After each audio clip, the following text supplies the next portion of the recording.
All right. Good afternoon, everyone.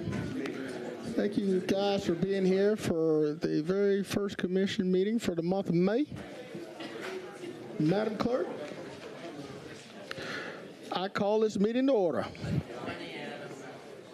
Yes, sir. Thank you.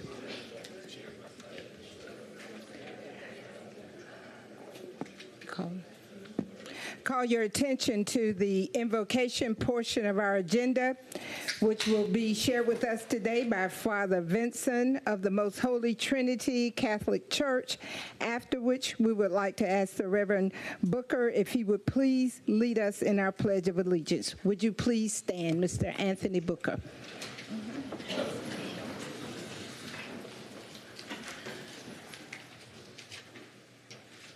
Good afternoon, dear commissioners. Good afternoon, everyone. Thanks for having me here for this meeting. Let's pray and ask God to be with us. In the name of the Father, and of the Son, and Holy Spirit, amen. God, our Father, God, our caring Father, loving Father, we thank you for this beautiful day you have given us. Thank you for this meeting that have brought us together to reflect on our lives in this society. We ask you that you send upon us your Holy Spirit. Fill our commissioners with the wisdom and the light of the Holy Spirit to discern the needs of these people and to be able to make good decisions for the good of the people and for your greatest glory. We ask this through Christ our Lord. Amen. Amen. For the Son, Holy Spirit. I pledge allegiance to the flag of the United States of America and to the republic for which it stands, one nation, under God, indivisible, with liberty and justice for all.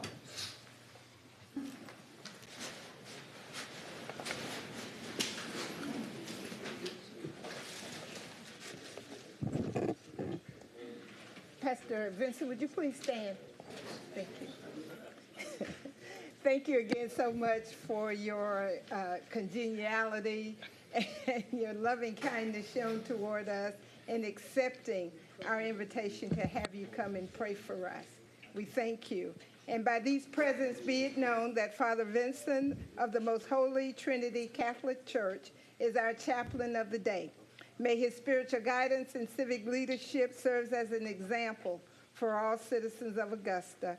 Given my hand the 7th day of May, 2024, Garnett L. Johnson, Mayor. And thank you again so much. Father Vincent, thank you so much for being here. And just for an educational purpose, can you pronounce your last name for us so we'll make sure we know what it is, if you don't mind? He asked us to call him. Oh, Father Vincent, okay. Vincent, Okay. So we wouldn't butcher it. Okay. I want to make sure I don't butcher. How do you pronounce your last name? Odogbe. Odobe. Yes. All right. Thank you. Thank you so much for being here, sir. Thank you. Sir. Odobe.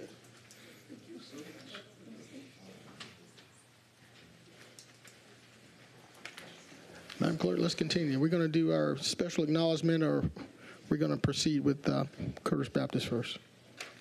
Okay.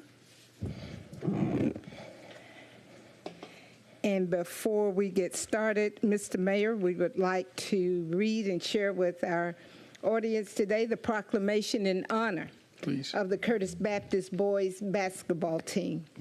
Whereas Curtis Baptist School is a comprehensive private Christian school enrolling 275 students in grades K-3 through 12th grade. Now 59 years old, the school opened in the fall of 1964 as a ministry of the Curtis Baptist Church and graduated its first senior class in the spring of 1976. The mission of the Curtis Baptist School is to infuse a biblical worldview in all areas of academics, fine arts, and athletics, developing bold and devoted followers of Jesus Christ. And whereas it is the philosophy of the Curtis Baptist School that athletes can play a significant role in the training of young people as they learn the value of hard work, teamwork, and playing by the rules. There are many lessons to be learned through the process of both winning and losing. Curtis Baptist School believes that good sportsmanship and a positive Christian testimony are the ultimate values in athletic competition as in other areas of life. And whereas the Curtis Baptist School Crusaders finished their season with a 29-1 record and successfully defeated River Point Christian Academy by 62-57 and became the Georgia Independent Schools Association state champions. The state championship marks the 13th straight win for the Curtis Baptist basketball team. And whereas in 2 years this team has come a long way. 2 years ago, the Crusaders only won 4 games in the season. Last year, with the addition of some new players, the team won their region championship and advanced to the state's playoff, but lost in the first round. This year, the team had more new students enrolled with the school and played well all season, only losing 1 regular season game. In the championship game, Curtis Baptist School was down by 12 points in the third quarter and showed their resilience by fighting back to win the championship by 5 points. The sportsmanship shown is admirable for these young men.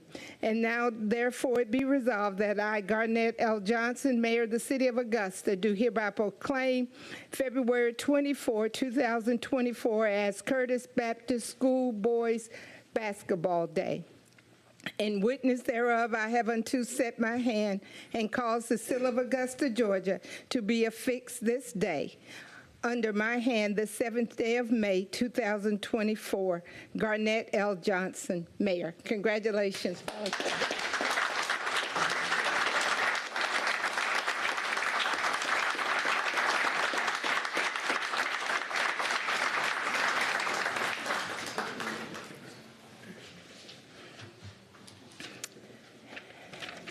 At this time, we would like to have official roll call. Once your name is read, would you please come forward to receive your recognition and stay in place till the entire team is here so we can get a group photo of you. Thank you. Our first presentation, number 0, Trevon Wright.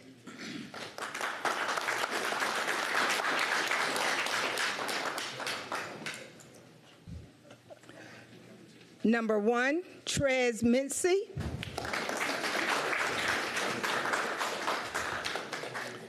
Number 2, Ty Shine. Number 3, Ethan B. Number 5, Eli Newsom. Item 11, Brayton Husband. Number 12, Anthony Liberty.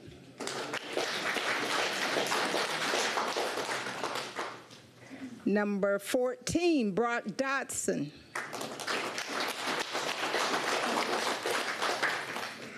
Number 15, Maddox Raddick. Number 21, Ansel Lowe. Number 22, Ben Barros. Number 23, Tyler Weatherford. Number 32, Zeke Bagsby. Number 33, Katie Heath. And number 35, Jonathan Bailey. We would like to honor the head coach, Mr. David Sally.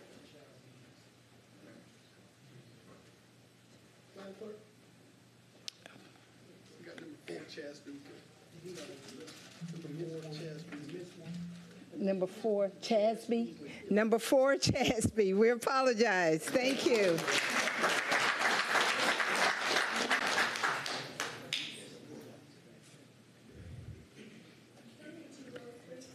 is the assistant coach, Mr. Stephen Bailey.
Gentlemen, thank you all for being here. And as you know, we have a rich basketball tradition here in Augusta, Richmond County.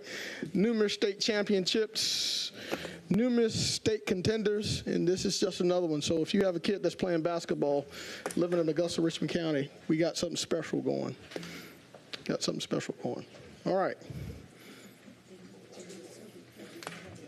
Let's do it. All right. All right. Madam Clerk, you want to go through this agenda so we can move forward with that? Yes, sir. Can we address the addendum agenda? Yes, ma'am. At this point to adopt it. So we have a couple, right? Everyone has a copy of the addendum agenda? So we just need a motion to accept it without a... Is there any objection to accepting this addendum agenda for the Augusta Economic Development Authority? Seeing none? Okay. And Mr. Mayor, if we could, please, could we consider item number 2 Yes. at this time? Yes, ma'am. Okay. All right. Madam Clerk, the floor is yours, madam.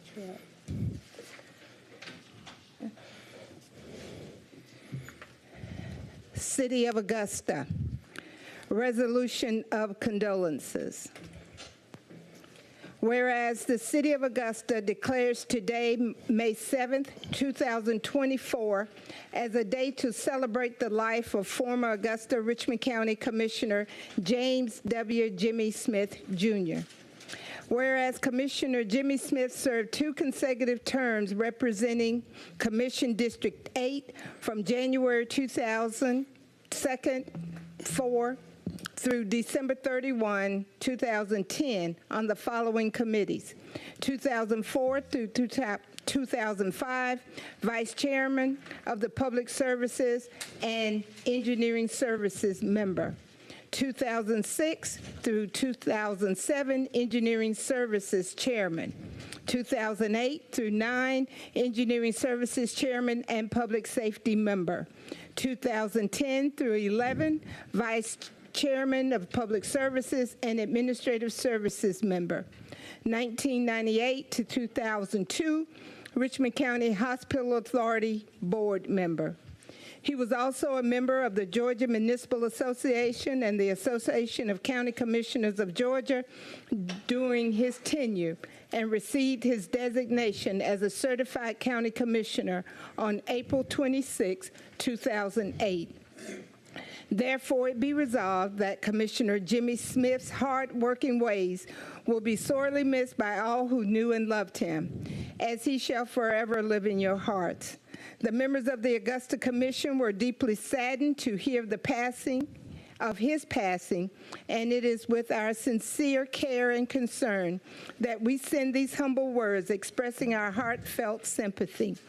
May his legacy of kindness, generosity, and love endure for years to come, as he shall forever live in your hearts. And may you always find comfort in knowing that others care and share your loss. Be it further resolved that a copy of this resolution be forwarded to the family and friends of former Augusta Commissioner James W. Jimmy Smith, Jr., this 7th day of May in the year of our Lord, 2024. Thank you, Madam Clerk. I'm going to ask that, if you don't mind, just bow your heads with me for just a moment of silence in remembrance of Commissioner Jimmy Smith. Thank you.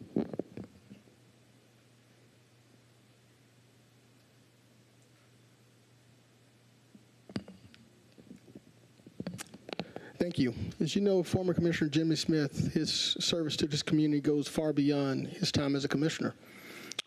Up until his health declined, he was still involved in numerous ways. So many of you that know him and know his family, please reach out to them and comfort them in this tough time. And let's remember all the great things that he did, not only for this government as a commissioner, but what he did as a servant and a resident of Augusta, Richmond County. Thank you so much, Madam Clerk. As a further honorarium, I will pass the resolution. Would you please sign it? Thank you. Thank you. So we have the addendum items taken care of. Madam Clerk, are we prepared to move forward to the delegation portion of this meeting? Yes, sir. All right.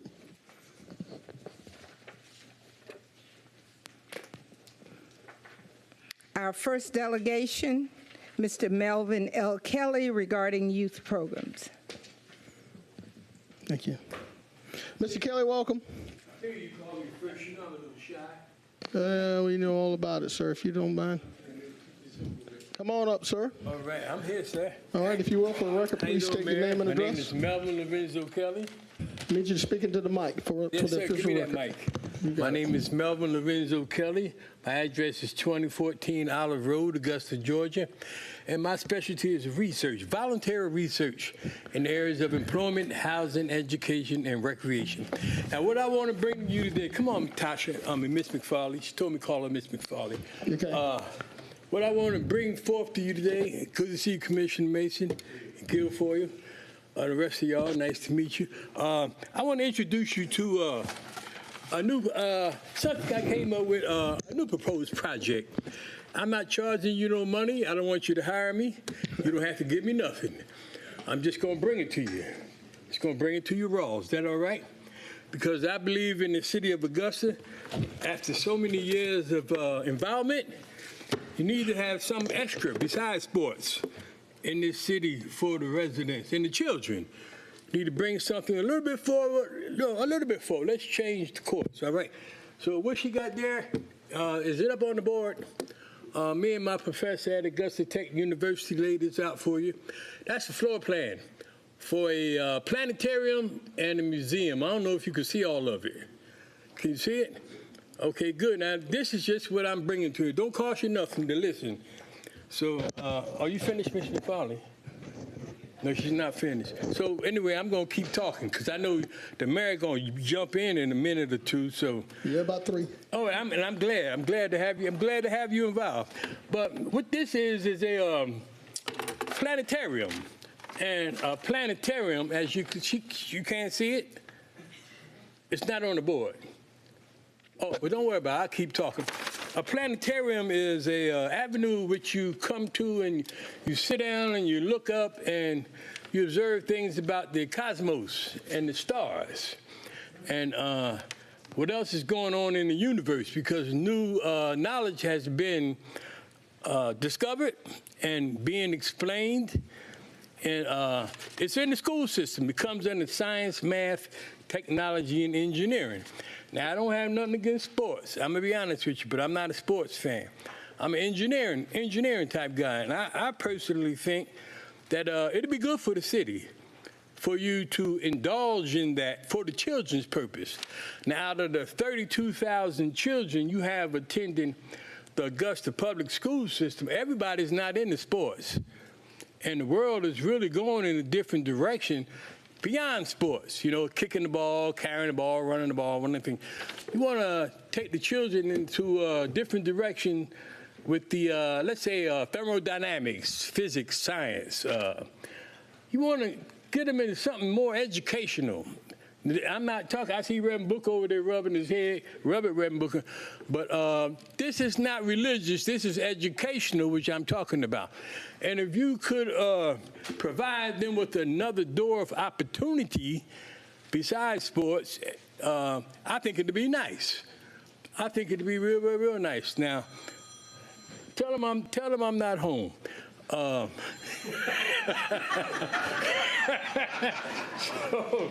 we just keep on moving along. So I just wanted to share this with you, Commissioner Mason, and for you, you need to bring something different to the table. Now, Augusta got every school in Augusta got a football team, a football stadium, a gym.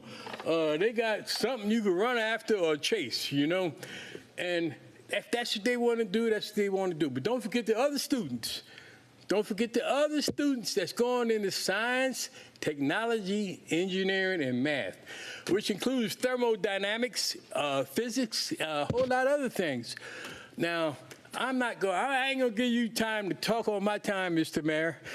And I love you, I like you. I submitted this to you, and I think you should open some new doors up. You know, we can get into the bad public transportation system Augusta got later. We could talk about how the young folks hanging out at the convenience stores, robbing each other later. We need to keep it to the planetarium in this conversation. What you say, Mayor? I can't hear you. I'm right there. We needed to keep it to the planetarium for this matter, okay? Okay, we'll keep it to the planetarium. Oh, no. I'm not charging you nothing. Okay. I'm not charging you a penny. I'm just bringing it to your attention that I think it could be a good project, whereas you got, I know you're building the new James Brown Arena, and you got the train station coming in, but don't forget about the children. Don't forget about them, and they're all not into sports. Now, I think that Augusta has presented a limitation on itself. So this is where we're going. We ain't going no further than T.W. Josie High School. We ain't going no further than Butler. We ain't going no further. I'm running out of breath for you, Mayor. All right, Mr. Kelly. I just wanted to bring it to your attention. Thank you, sir, for so much. And I wanted to say thank you too, Mayor. Yes, sir. Thank you for always caring for this community. Help you out, call me. Yes, sir. We will do it. But I'll be back. I know it. I got something. You got something else. Thank y'all. Y'all give him a round of applause for Mr. Kelly. Thank you, sir. All right, Madam Clerk. For the sake of time, let's keep moving. Our next delegation, item C, Mr. William Bill Fenoy, relative to process of sending resolution to delegation. Thank you, Madam Clerk. Former Commissioner Fenoy, the floor is yours, sir.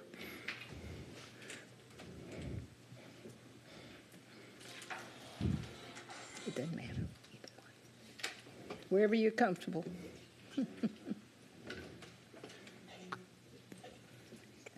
All right, sir, for the record, please state your name and address. My name is William Fenoy. My address is 1420 Commonwealth Way, Hepzibah, Georgia, 30815. Thank you so much, sir. Do you have anything that Tasha need to put on the screen for Ms. McFarley? Yes. To share? All right.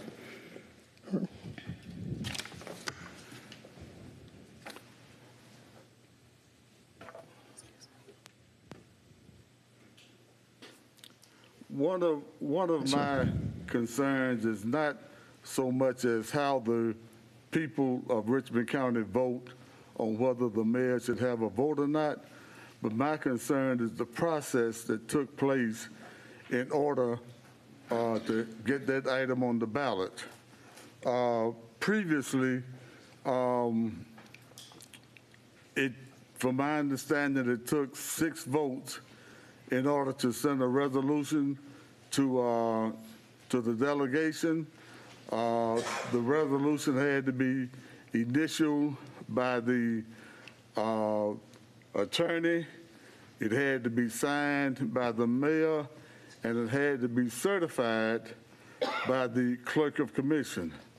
The reason this is so concerning to me is because as a former commissioner, I had on the agenda at least 3-4 times to change the name of the John C. Calhoun Expressway. And the reason that was on the agenda for that many times is that I had to get at least 6 signatures in order to send the resolution to Atlanta. What you're seeing now is examples of resolutions that were sent.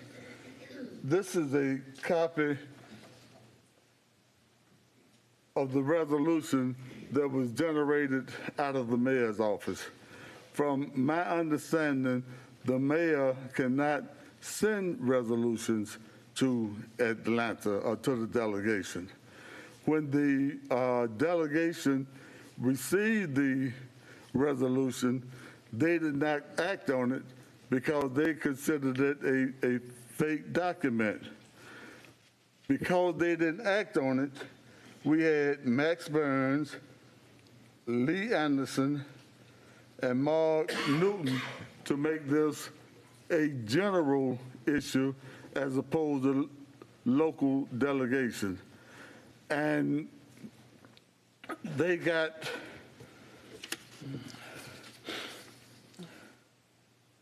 was able to get 32 senators to vote yes on this issue, and able to get 99 House members to vote yes on this issue.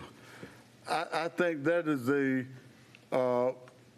not a good way for us to do business.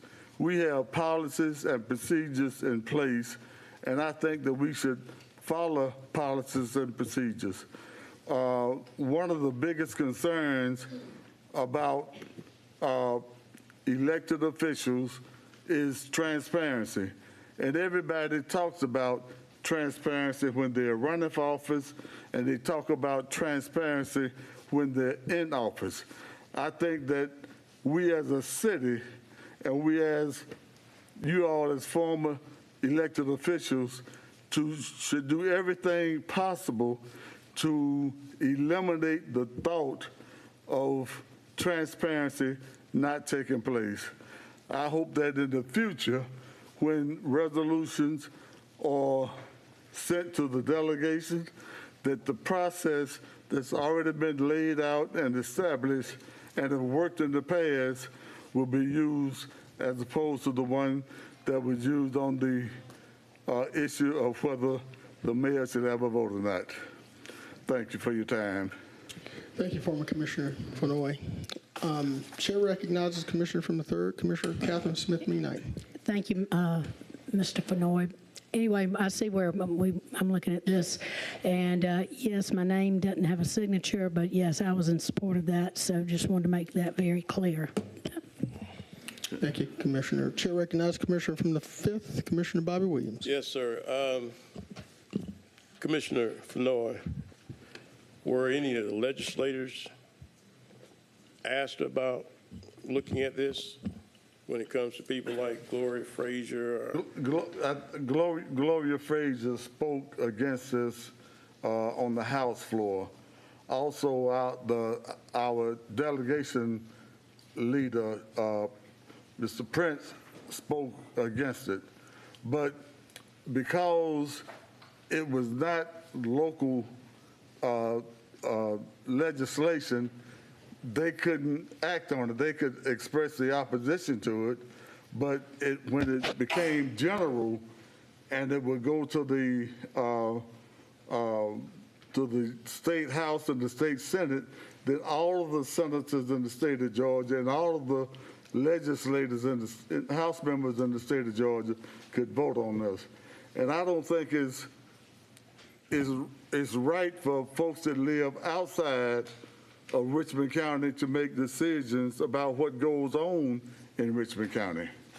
So you're saying Gloria Frazier, Brian Prince, Harold Jones, Lynn Gladney, Carlton Howard, none of those folks blessed it, none of those folks signed off on it, none of those folks were consulted about what happened with this?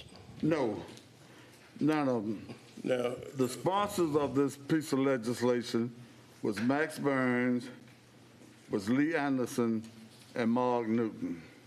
And I think only Max Burns is a member of the delegation. And in 2022, he received roughly 60,000 votes. But of those 60,000 votes, only 4,200 came out of Richmond County. And you have people that represent less than 10% of Richmond County making decisions about what goes on in Richmond County. and my last comment, then I'm gonna let you go. I would support an overall view look at the charter and let the folks who look at the charter give us some recommendations as to what needs to happen with the charter, whether we need to leave it as it is or go forward and make some changes, whether the mayor needs a vote, doesn't need a vote, or just let the 10 folks make the decisions they've been making the way they have. Just to explain the way the charter, what was explained to me, the way the charter was supposed to be, things were supposed to be done, was that you had basically 5 white districts and 5 black districts, and to get the 6th vote, somebody had to work across the aisle. In other words, you had to work together, and that's how things were supposed to be. Am I correct? That is correct, but that was 30 years ago, and time has changed. And I think that the charter needs to be looked at, but I don't think the way we are going about changing the charter now will be the answer to making Augusta a progressive city.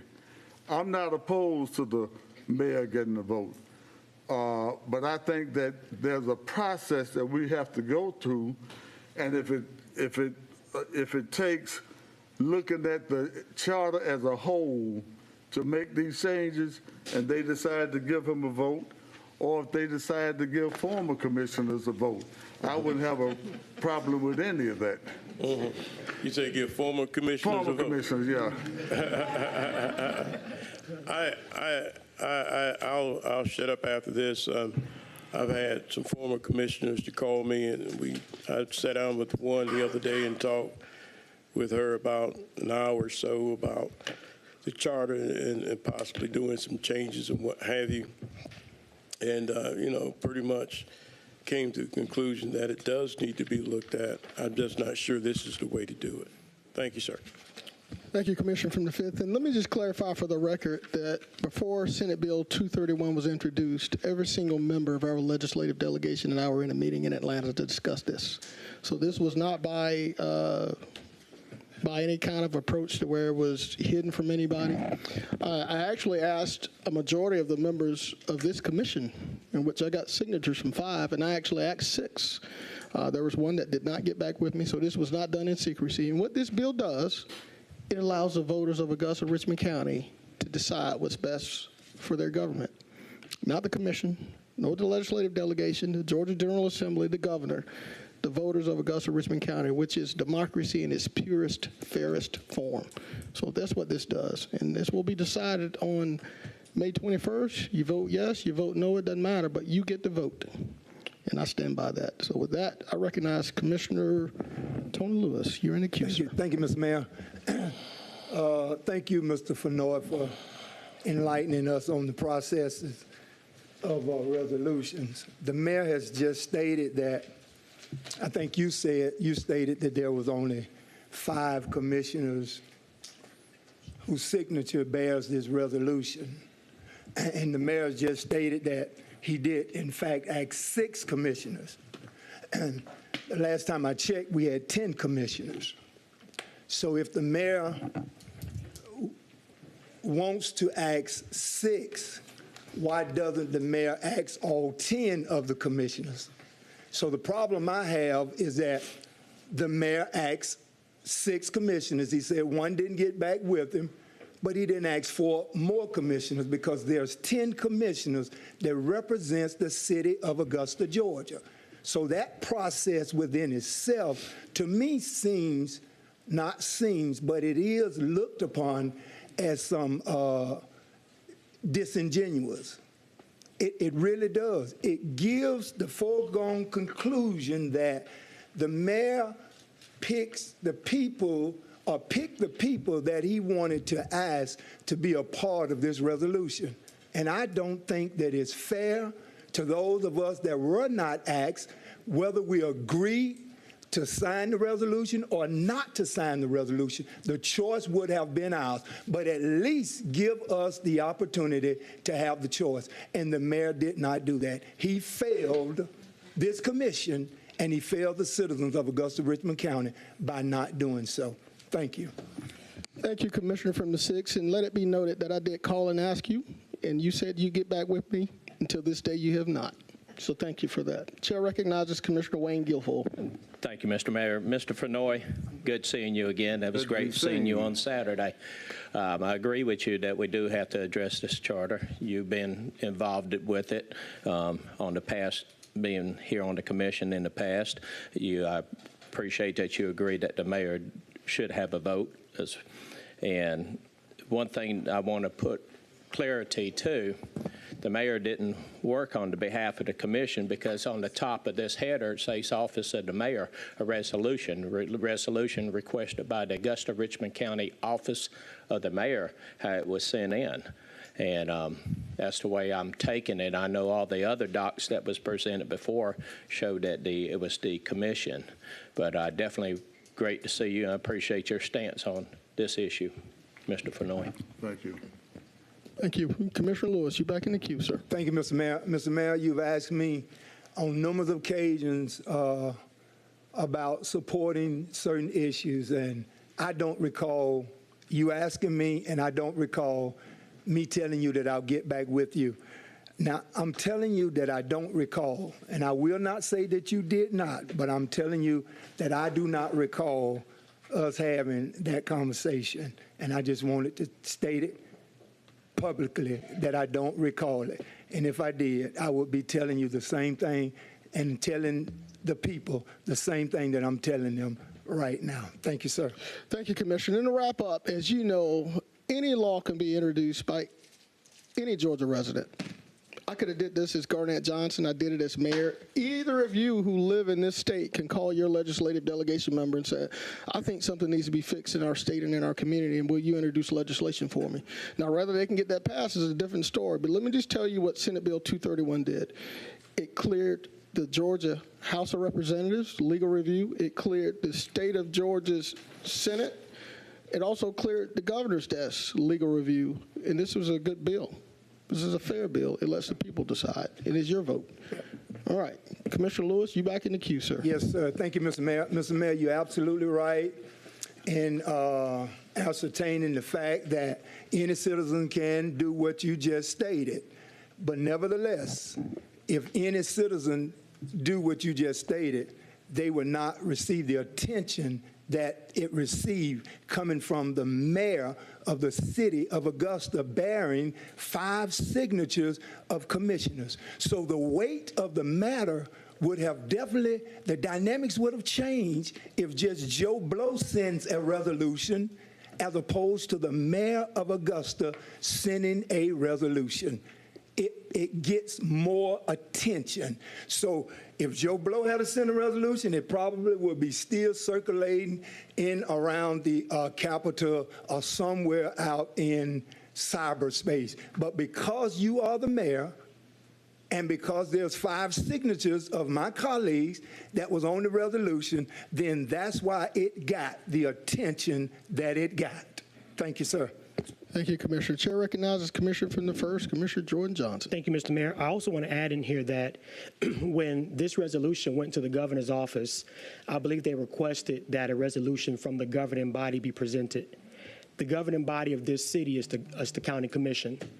Resolutions must be funneled through the county commission, no matter how we decide to say otherwise.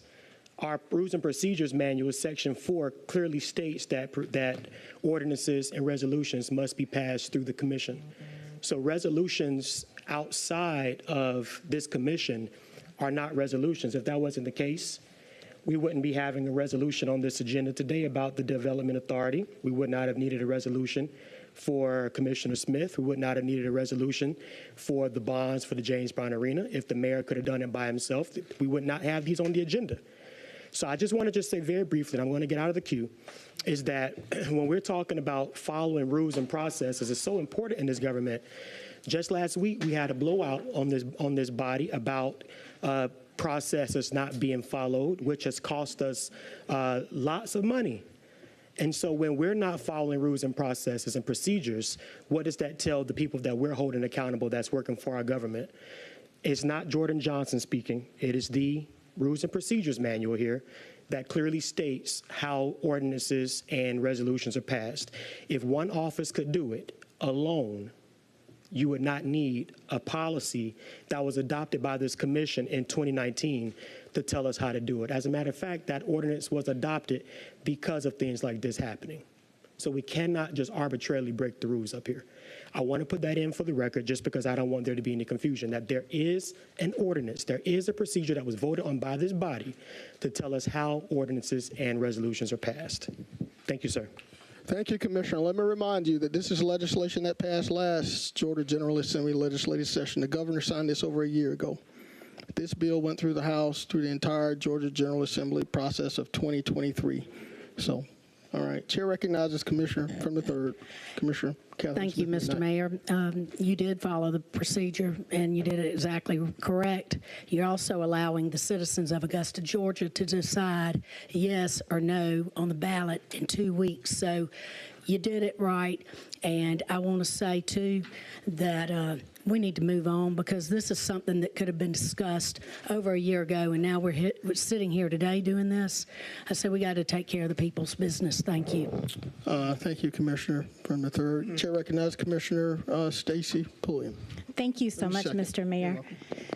My question to this body is, if I decide tomorrow that I want to pass a resolution, can I just call 5 of my colleagues and have it signed, and there's no discussion about it? And so as we know that that cannot happen, although this was done a year ago, it was done in secrecy from my part. I was not asked to sign it, and I was not approached. In fact, I sent an email in complete and utter shock and disappointment that I was not consulted, as I was a new commissioner. So I just want to leave that with everyone, because if we can do things that way, from here on out, all we need is 5 people, 6 people to vote on everything, and that is not the case. That is why each district has elected the people that they want to represent them. So as the people decide whether they vote yes or no, please keep that in mind. Thank you so much, Mr. Mayor. You're welcome, Commissioner. Thank you so much for those comments. Chair recognizes Commissioner Bobby Williams from the 5th. I was just hoping nobody else got in the queue because, you know, sometimes we say don't poke the bear, and the bear won't growl at you, the bear won't bite your hand, your bear won't jump you. I just want to suggest that we move forward with the agenda, Mr. Mayor, because, you know, the more I sit and listen, the angrier I get. So can we move forward? Yes, sir. I see no objection to that. Former Commissioner Bill Fenoy, you want to wrap up with something? Yeah, I just want to say that the resolution that was sent from the mayor's office to Atlanta was not acted on. That it was the Max Burns, Anderson, and Newton that moved this out of local legislation into general legislation. And when it went to the House, we had 32 senators that voted yes, and 22 senators voted no. We had 99 House members that voted yes, and 70 House members that voted no. And that's why that is on the agenda, not because of what, indirectly because of what the mayor sent, yes, but this is the results of what the mayor sent. And thank you for your time. Thank you so much. And all that information is on the website for the Georgia General Assembly to go back and watch all those community members. So let's move forward. I agree. Commissioner, thank you for being here, sir. Have a great day. Madam Clerk, let's continue.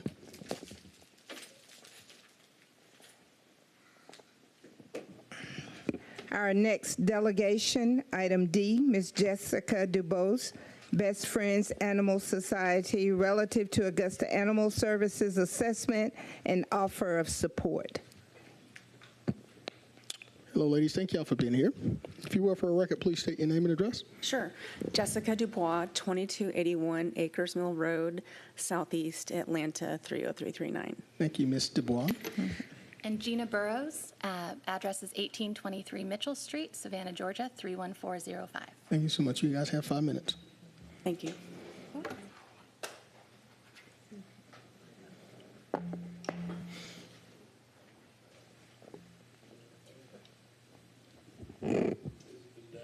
Oh, What, Natasha? Is there something we need to put on the screen? Oh, okay. Here we go. oh, there we go. All right. All right. All right, so as Jessica mentioned, we're here to speak about the offer of support to Augusta Animal Services and the shelter assessment that we did back in March. Here's our contact information. So a little bit about Best Friends. Best Friends is a leading animal welfare organization that works to end the killing of cats and dogs in America's shelters. We run life-saving programs across the country, as well as the nation's largest no-kill sanctuary. The reason that we are here in Augusta today is in 2023, Augusta Animal Services had a save rate of 53.8% for the entire year of 2023, meaning that 46.2% of animals entering the shelter didn't make it out alive. It ranks number 1 in Georgia and number 32 nationwide for shelters with the highest life-saving gap. Best Friends was seeking ways to partner with Augusta for years, most recently in helping implement Augusta's TMVR program, the Trap, Neuter, Vaccinate, Return, in collaboration with the Humane Society of Northeast Georgia. However, since that addresses cats and not dogs, that only addresses a portion of the life-saving gap in Augusta. And in order to find the best solutions, we wanted to better understand all of the problems facing the shelter and its staff so that we know how to best be able to support them. So we work with organizations to provide on-site professional assessments of the shelter and field operations. Assessments are designed to identify specific areas of need and to help guide the implementation of proven strategies. We provide direct support to the organization by analyzing data, reviewing operational procedures, and working alongside the staff to design programs that fit the community's specific needs and support both on-site and virtually as they implement those programs. March 26th through 28th, members of Best Friends National Shelter Support, Regional, and National Shelter Medicine teams conducted a shelter assessment at City of Augusta Animal Services. We compiled our findings and provided you with a document summarizing recommendations to ensure that the shelter is operating in line with national best practices. Based on that report, we also provided a comprehensive offer of support for training, staff, and resources. That offer of support includes funding for 7 new staff positions, including veterinary medicine team, community cat program coordinator, and Best Friends Embed, as well as virtual and in-person training on a wide variety of subjects and programs, mentorship to help Augusta Animal Services build out a foster program, and membership to the National Animal Care and Control Association, as well as scholarships to complete ACO 1 training through NACA for all the field services officers. You might be wondering why that is such a large investment. We're already invested in Augusta. Over the past year, Best Friends has provided over $410,000 to support life-saving here. Thanks to the TMVR program and the work with the Humane Society of Northeast Georgia, Augusta did improve their save rate for cats from 37.2% to 60.9% last year and saved an additional 675 cats. So I do want to draw attention to that success. We made some progress, but 60 isn't 90, so we're still going to be pushing for some additional change there. And as we mentioned, that only addresses half of the issue. The issue of dogs isn't addressed within the TMVR program, but it is through this offer of support. So that's how we came up with a more comprehensive, proactive, and hands-on solution to help Augusta Animal Services reach their goals and save more lives. The offer of support we provided, the commission will have 30 days to review the offer and decide how you'd like to proceed. It is a long, comprehensive document, but it is meant to be very holistic and proactive. I think part of what we learned through the TMVR process is in that situation, we were a bit hands-off. We were able to kind of fund and offer some background support.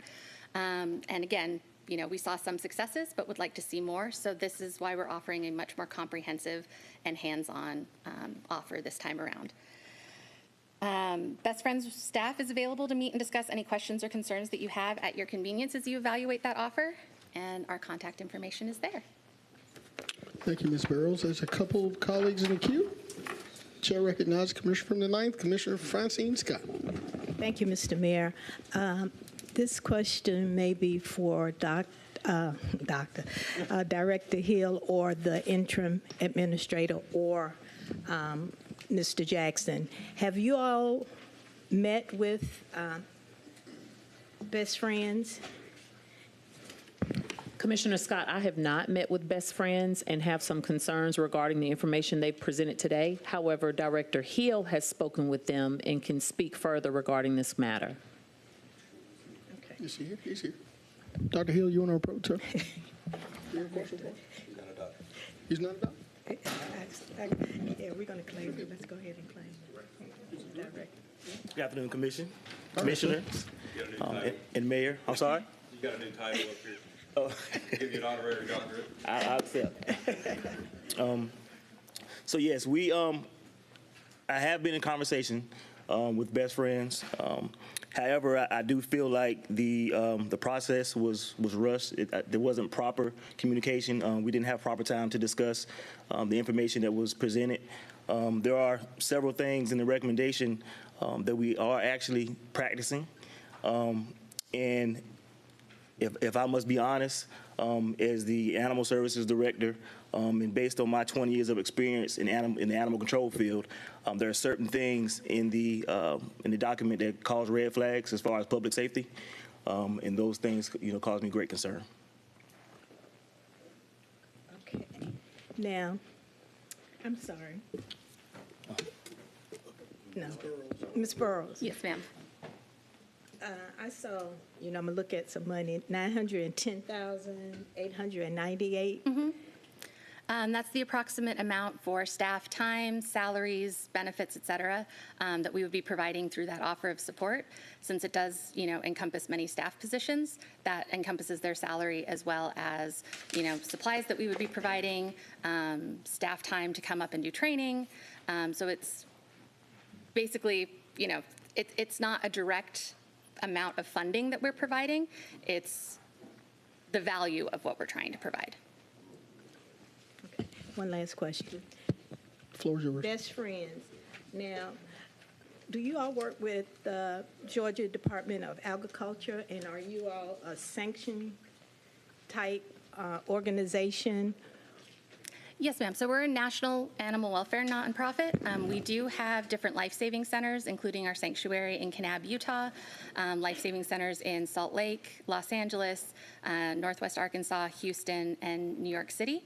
But we also have staff working virtually all around the country, such as myself. My role specifically is to work with shelters and rescues throughout Georgia and South Carolina to, help see what issues they might be having and help connect them with resources such as grant funding, mentorship, educational opportunities, conference attendance, whatever they may need to help save more lives in the shelter. So we do not work directly with the Georgia Department of Agriculture because our work is more parallel to that rather than doing the same thing that they try to do.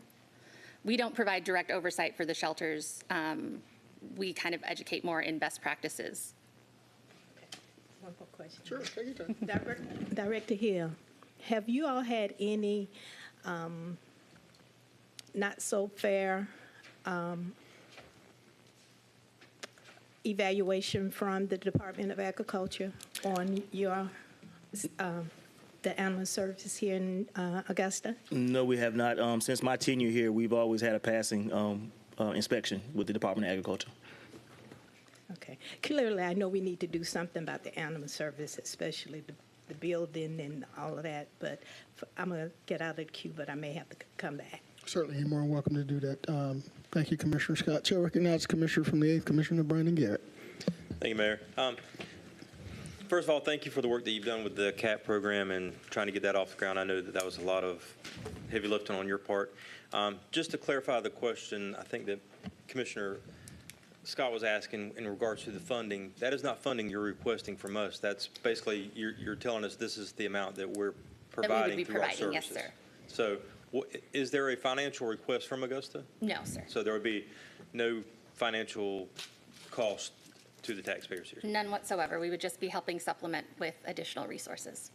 Bonner, I'd like to place this item on the next committee cycle just so we can discuss it more and have more time to look through their offer to Augusta, as well to task the administrator and animal services to come back with a recommendation. All right, I think it's administrative services. No, that comes public safety. Public safety. Okay. Public safety. Thank you, Madam Clerk. Ms. Burrows. All right, we got Ms. another. Bonner. Thank you. Thank All you all. right, so I don't see anybody else in the queue. Ms. Burrows, Ms. Dubois, thank you so much for being here. Are there any, Madam? All right, Commissioner, Madam as the next public safety meeting would be next Tuesday, can you push it to the next cycle instead of next Tuesday? I have several conflicts. Well, it looks like they gave a time frame, and I'm not sure when they submitted this offer to Augusta, so. Okay, as long as they're. Thank you. Yes, ma'am, thank you. Commissioner Scott, are you clear? You mentioned. All right, Madam Clerk, let's continue. The next delegation, Ms. Sharon Burns, regarding MIA A tuition-free 3K through 8th grade immersive art school. Ms. Burns, welcome. For the record, please state your name and address, and you have 5 minutes. Thank you. I'm Sharon Burns. My address is 2120 Kelly Street, Augusta, Georgia, 30904. And I want to say thank you to all for allowing me to speak today. This is my first official commission meeting, speaking engagement, and so I want to recognize our board members in their absence. Our board president is Brittany Thomas. She is a former real estate agent with Berkshire Hathaway. Our board vice president is Cece Stalling. She is an attorney with Hull Barrett. Our secretary is Mr. William Don Brown of Kirkwood Music. We have our treasurer and CFO. Her name is Deosha Pat. She's actually a former Augusta University professor, and she is a CPA currently in South Carolina. She served on our Chamber of Commerce as well while she was here in Augusta. We have 2 additional members to our board. One is Ms. Ashley Blocker. She's an educator from Richmond County School Systems and a colleague as a music director. I was her feeder program when I started at Langford Middle School, and she was at the Academy of Richmond County. And she's currently serving in the role of information technologist at the central office. Our last board member, who I am very grateful for, you all will recognize his name quite well. His name is Mr. Wycliffe Gordon. He is a native of Augusta, Georgia, and when I moved here about 6 years ago, he was one of the first people that I found as just the most genuine person I've ever met. And he just started talking, and the more he started talking, the more the vision came together. So I'm very appreciative of all of our board members that are working with us. So what is MEI? We are a Melodious One Educational Institute. Our goal is to bridge a gap between the early learning students here, specifically 3K to about 5K, and then making that use of arts immersion, not necessarily arts infusion. There's quite a bit of a difference. Arts infusion is where we have our core classroom teachers, math, science, social studies, ELA, do the instruction with inclusion of some arts in it, just like akin to singing the ABC song with your kindergartners to help them make it stick. Immersive arts, however, is a bit different. We are looking to use actual arts educators in partnership with core classroom teachers to be a 2 to 20 concept per classroom, where those 2 teachers team teach, not co-teach one at a time. They literally tag team, working with the students in the classroom. Listening to the community members, we did a community conversations and a survey in Richmond County for parents and just in general the community. And one of the things that they felt like they needed was a 6th through 12th grade school versus something more of the younger age. And in talking to our board and speaking with Representative Howard at the State House, I guess I should say this first. We've been on this journey for quite a while. I moved here in 2018. And since 2018, we have been able to identify our board. We went to Richmond County School Systems with a charter application initially 2 years ago, and we were denied. Their reason for denial was they did not think that our transportation plan was going to be appropriate, and another reason was that they did not believe we need another arts-infused school in Richmond County, that our arts infusion was happening rather well. Now, I will say this data proves they are correct in that regard. 99-point-something% of all of our students within Richmond County have shown massive success in Beyond the Core, according to state data on the Georgia Department of Education website. But in turn, we have maybe 57% of all of our elementary school students actually ready to learn when it comes to literacy. So that concerns me greatly as a teacher, as a parent of going through public school system. I do not have one problem with public school system. I absolutely love it. I grew up in it. My son grew up in it, and I teach in it heavily. But I've also taught in public and private schools and other charter schools in the 20 years I've been teaching. And so what we're seeing more of is that students are getting buried in the information because they're trying to just pass a test. So information that they're being taught is just literally to get a test done instead of information that they can use to become great citizens here in America. So I'm going to get off of that little train and go back to speaking with Representative Howard. Prior to when we first started this process, we had a chance to sit down with the late Representative Wayne Howard as well as Senator Harold Jones when we were going through the process of preparing to go to the board, the Richmond County Board, for the charter application. And they were very supportive. They asked a lot of questions that we gave every answer to and have been supportive ever since, along with Senator Halpern. She's amazing and awesome. She does a lot of work with the Georgia Music Educators Association. So from our last conversation with Representative Carlton Howard, he asked us were we going to include an early childhood component. And I was honest with him. I was like, whew, that's a heavy lift.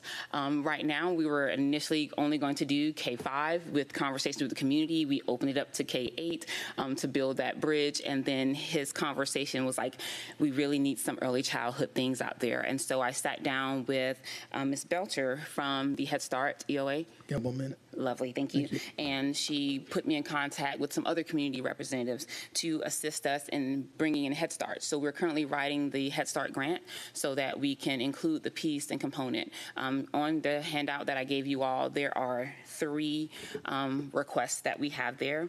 And initially it was just going to be for support. We just want to be able to go to the Head Start with the Head Start grant and say we have some support from our community for this school to come here. We are also now with recommendations asking for funding to assist that process so that that grant does not have to carry all of the weight of facilities, though they're willing to give startup funding. I would love it to see that the community is wanting something more than just what we're doing right now. And I'm going to stop there because coming out of Richmond County recently, I have a lot of feelings and I don't want to be, extra political with my feelings. Thank you so much, Ms. Burns. My first question, I don't see anyone in the queue. Have you approached the Richmond County school system with this? I have, and they declined us. We were supposed to they sent us a packet of information, though rather late, for us to be able to do a state charter application with this. And speaking with Representative Howard, I actually explained the concept of charters, and I think the misconception is that every charter school pulls funding from the county that they're attached to. But after working as an administrator in South Carolina at Carolina School for Inquiry, a Richland One public charter school, it's not the same thing. There are for-profit and not-for-profit charters out there. If you are attached to your local public, which is what we were trying to do, the money stays within the county, so much so that the money is sent from the federal and state to the county, and the county has to decipher it to us. We have an opportunity to negotiate who handles what, when, and where within the school system, and we sat down with them at the table, and this was the result. So with the decline and them saying no to the charter school and paperwork not being turned in time for us to submit a state charter, we decided that this was something that couldn't wait. So we were going to open up as an independent school, and we've been seeking fundraising, and I've been writing 50 million grants, of course, exaggeration, since that process came along. All right, well, thank you. Colleagues, you have any questions? Seeing none? Well, I have one question, Mr. Mayor. Yes, sir. Chair recognizes Commissioner Jordan Johnson for the first. Thank you, Mr. Mayor. What is your enrollment right now? We have not begun the enrollment process. We have been lining up parents. We've got all of our staff. I've kind of networked throughout the entire CSRA. So as far as the parent base, our target market looks different than what I think all of the people that are asking me about coming to the school are. Honest, truthfully, I'm a single mama, and my target is the 43% of our below poverty, which is our single parents that have children in the home 5 years or younger. That is our target market. And they just don't know yet, so we're trying to get the word out there to them. Thank you. Thank you, Mr. Mayor. Yes, sir. Chair recognizes Commissioner from the 10th. Commissioner Guilfoyle. Thank you, Mr. Mayor. Ms. Burns, I appreciate you coming before this body as well as the mayor. You might want to look at the Brenda Durant with the Arts Council. They do a re-granting with money as well as the CVB. might want to check with that. We do have, I've always believed that the churches always give back. You might want to reach out to some of your local churches because they do want to make a change in our community, keep our youth off the streets, and give them a mind to where they could express it later in the future. And Yes, sir. actually, it would be good if some of the pastors that we have here would reach out to you. Awesome. Thank you. Thank you, Commissioner. Ms. Burns, thank you so much for sharing that information with us today. We appreciate you and good luck with your endeavor, okay? I appreciate it. Thank you very much. Thank you so much. All right, Madam Clerk, I think that takes us to the consent portion of our agenda. Ladies and gentlemen, thank you all so much for being here. Have a great rest of the week. All right. Our consent agenda consists of items 1 through 33. Items 1 through 33. For the benefit of any objectors to our alcohol petitions, once the petition is read, if there are any objectors, would you please signify your objection by raising your hand? Call your attention to item number 2. It's a request for a retail package beer and wine license to be used with the, a location at 3293 Deansbridge Road. Are there any objectors? Seeing no objectors, let's continue. Item number 4 is a request for liquor, beer, and wine consumption on premise located at 307 James Brown Boulevard. Are there any objectors? Seeing none, let's continue, Madam Clerk. Item number 5 is for a request for a retail package beer and wine license for a location at 4150 Windsor Spring Road. Any objectors? Any objectors? Seeing none, let's move on. Item number 6 is a request for a retail package beer and wine license to be used in connection with the location at 3661 Mike Paget Highway. Are there any objectors? Seeing none, let's continue. Our consent agenda consists of items 1 through 33 with no objectors to our alcohol petitions. Thank you, Madam Clerk. All right, colleagues, who's chiming in? I don't see anybody in the queue yet. All right, I see a commissioner from the 8th, Commissioner Garrett. Yes, I have a question on item number 7 in regards to funding for that. Number 7. And I'd also like to delete items. Are you pulling 7, sir? Yes, ma'am. Okay. And I'd also like to delete items 40 and 42 per the administrator's request. 42, just deleted. Okay. 40 and 42. 40, 42. All right. Wait a minute. Can you repeat what you said? Delete 40 and 42. And 42. Yes. Yes, I thought that's what. The administrator. The department's request. Department's request. All right. I heard it through you. So. I'd also like to consent items 38, 39,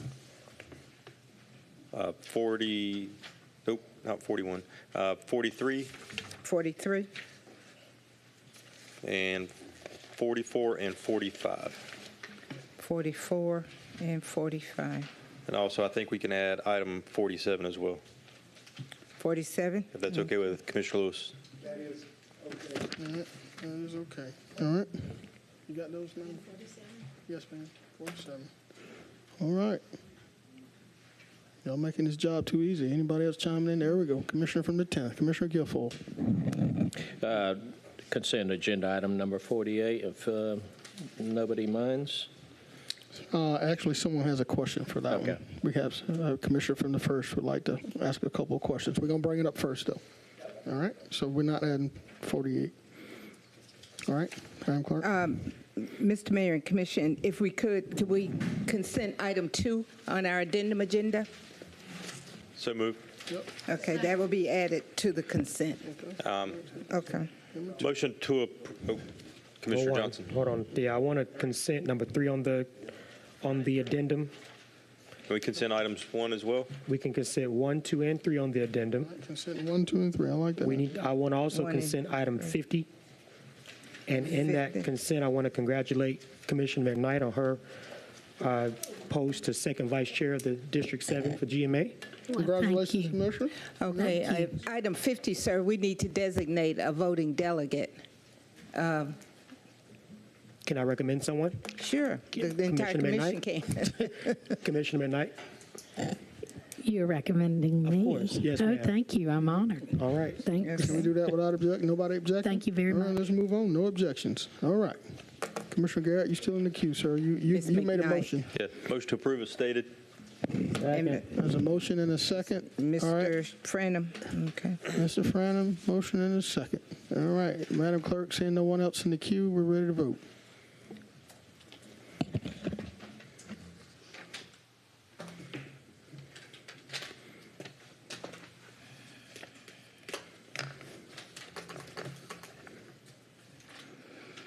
Mr. Garrett, Mr. Mason.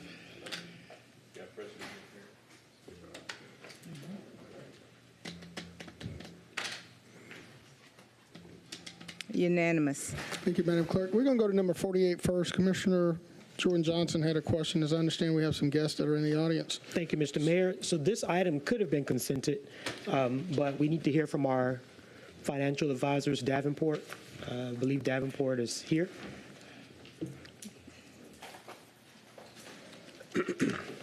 Okay. So, Mr. Mayor, if it's okay with you, I'd like to hear from Yes, sir. our financial advisors. All right.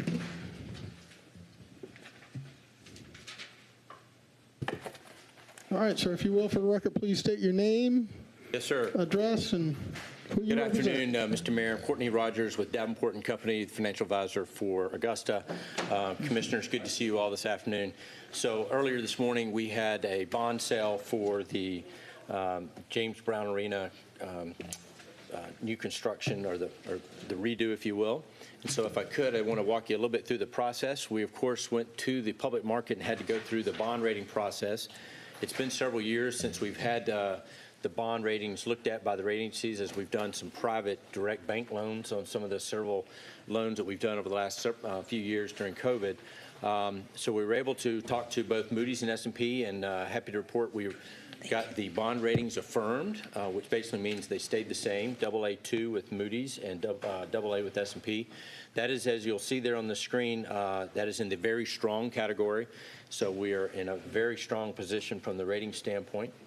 And if I could, I'll talk a little bit about each one and what they said. You'll see here Moody's in affirming the AA2, and I will mention that Moody's actually went through a redo of their methodology last year. And one of the things they added was a little more emphasis on pensions added on to the debt. And so you'll see when I talk about one of the challenges, this kind of was a little bit different than when we talked to them about 5 years ago. But you'll see the strengths there, strong reserves. You have very strong reserves, which is something that really helps us on the financial side. They talked about the strength of Fort Eisenhower, as well as the NSA's presence there, as well as Augusta University. So it really gives the area great economic stability. You'll see the credit challenges, basically, as I was just mentioning, the long-term liabilities ratio. That includes both your pensions, your other post-employment benefits, as well as outstanding debt.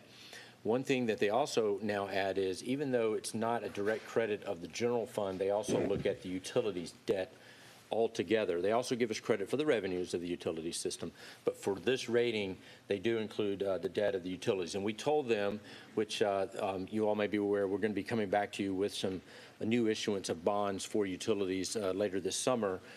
In the amount of $80 million that you've given us permission to kind of move forward with. We'll be putting a schedule together and doing that shortly. That's included in these numbers. And so the other challenge they mentioned is just the economic growth, residual residential income metrics. They lag the peers in that AA2 category. And so those are some of the other things that they look at. So when you look at the factors that could lead to an upgrade, keeping the maintenance of those liabilities ratio under their category, that the way they rank it is at 1.5% of revenues, or 175% of revenues. On the flip side, you'll see under the downgrade, it's to not get above 2.75%. And so that's something we'll be keeping an eye on as we issue further debt in the future. The other side of it is on the terms of the upgrade, they look at potential economic growth. We always are keeping them up to date on happenings around the area. And then in terms of a downgrade, they want to make sure that we don't have operating deficits, meaning that we are passing budgets that we're using fund balance to basically make the operations of Augusta work. which you don't do, and so that's something they want to make sure we continue not doing that. And then also your fund balance ratio, making sure that you keep your fund balance up. On the S&P side, they don't put as much emphasis on the debt, and so you'll see under their views, one of the things they say, moderate debt with manageable debt service and retirement costs, so they're much more comfortable in that area because they put more emphasis in other areas such as the economy, which they note is growing as Moody's did as well. Their downside scenario would be, again, as Moody's said, looking at using reserves to basically balance your budget. That's something they don't want to see. And if there were local economic factors that were to materially weaken, which we don't foresee, that could also be a problematic from the rating standpoint. And on the upside, similar to what Moody's said, would be if economic conditions were to continue and putting some other things into place, keeping those maintenance of strong reserves in place. And so that's something that we know you all pay attention to when you're working through your budget. So we put these out for competitive bid. Obviously, with this size at $250 million, we expected to see the largest banks on Wall Street, and they did come through. I was expecting anywhere from 4 to 6 bidders. We actually ended up with 7. So we actually came in with more bidders than we expected. One thing that we were really excited about was the bid itself came in about 20, 30 basis points than what we were even looking just a week ago. Part of that was on strength of, as some of you may have seen, when we're doing a taxable deal in the municipal space, it's still tied to U.S. Treasuries. And so you'll see a 5.06% came in very strong. We were showing the rating agencies, we had a cushion in there, but we were showing them as high as 570. And so this was very much lower than what we anticipated, and very pleased.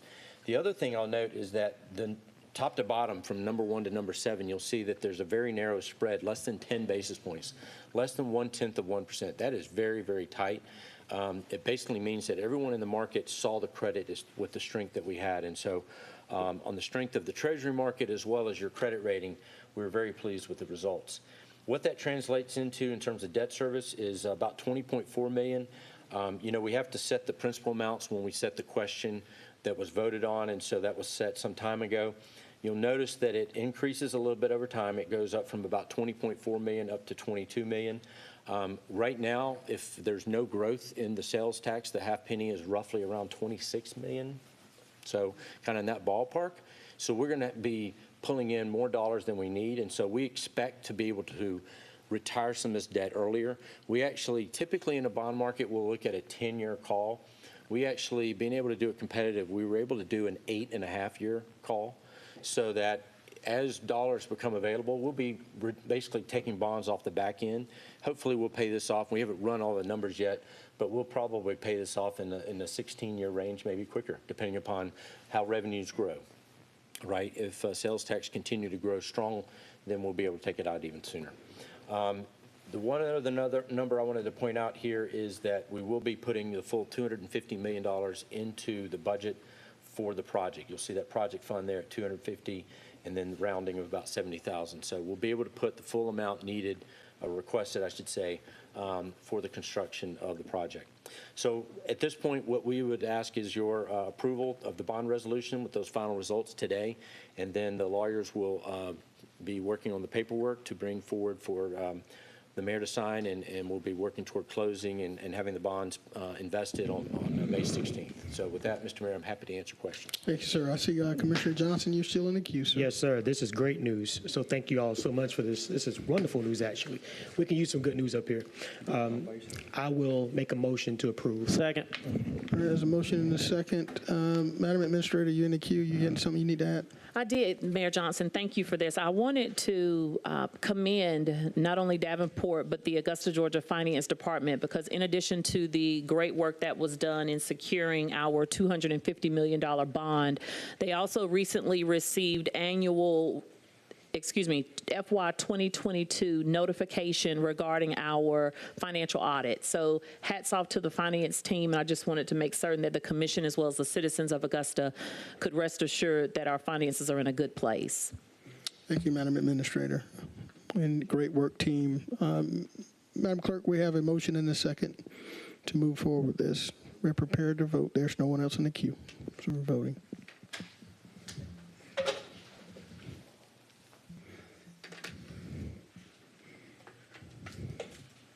Mr. Mason, thank you. That motion carries 9-1, with Mr. Mason voting no. All right. Thank you, Madam Clerk. We're going to move to number 46. We still have some other guests that are in the chamber, then we don't want to take their time. So Number 46 is an update from the Downtown Development Authority. Thank you.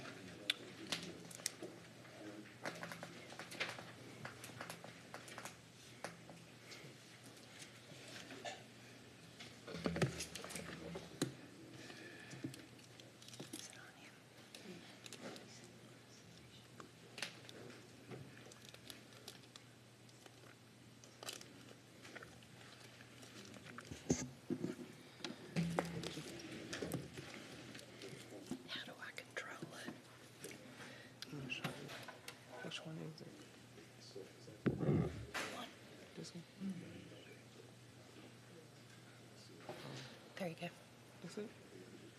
How do I move the button? Yep, okay. Let's go back. Hold on a second. Excuse me. Okay, first.